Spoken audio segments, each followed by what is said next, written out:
മുൻമന്ത്രിയും എം.എൽ.എയുമായ Antony രാജുവിനെതിരെ supreme കോടതിയിൽ സത്യവാങ്മൂലം നൽകി സംസ്ഥാന സർക്കാർ. തൊണ്ടി മുതൽ കേസിൽ ആന്റണി രാജുവിന്റെ വാദം അടിസ്ഥാനരഹിതമാണെന്ന് ചൂണ്ടിക്കാട്ടിയാണ് സർക്കാർ സത്യവാങ്മൂലം നൽകിയത്. സർക്കാരിന്റെ നിയമ ഓഫീസർക്ക് വേണ്ടി സ്റ്റാൻഡിംഗ് കൗൺസിൽ നിഷ രാജ ശങ്കറാണ് സത്യവാങ്മൂലം നൽകിയത്.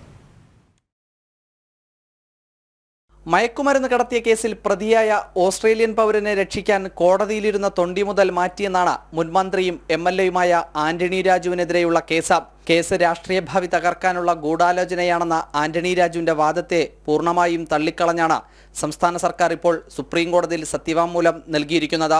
സർക്കാരിന്റെ നിയമ ഓഫീസർക്ക് വേണ്ടി സ്റ്റാൻഡിംഗ് കൗൺസിൽ നിഷ രാജ ശങ്കറാണ് സത്യവാങ്മൂലം നൽകിയത്.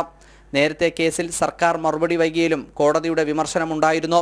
എന്നാൽ തിരഞ്ഞെടുപ്പ് അടുത്തിരിക്കെ ഉദ്യോഗസ്ഥർ നടത്തിയ ഈ നടപടി ശരിയല്ലെന്ന വിമർശനമാണ് ആന്റണി രാജുവുമായി അടുത്തു നിൽക്കുന്നവർ പറയുന്നത്.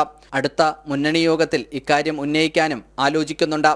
ജനം, തിരുവനന്തപുരം.